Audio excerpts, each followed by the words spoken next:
Leo nimejifunza kitu kimoja katika haya maisha.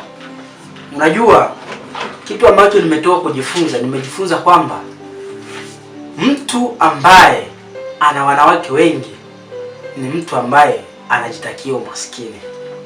Hiyo ni kweli. Kwa sababu ukiwa na wanawake wengi unaspendi pesa nyingi kuliko mtu ambaye ana mwanamke mmoja. Hiyo kama hujawahi kutokea, siku utakuwa na mwanamke mmoja ambaye umesema huyu ndiye mama wa watoto wangu ama huyu ndiye kipenzi changu, utaona kwamba mambo ambayo ulikuwa unafanya nyuma ulikuwa unapoteza hela zako. Na ni kweli, ukitaka mafanikio lazima uache wanawake. Ila kukumbatia wanawake ni kwamba unahitaji umaskini. Kwa hiyo katika maisha yako kuwa makini sana na wanawake wengi, watakuzuru.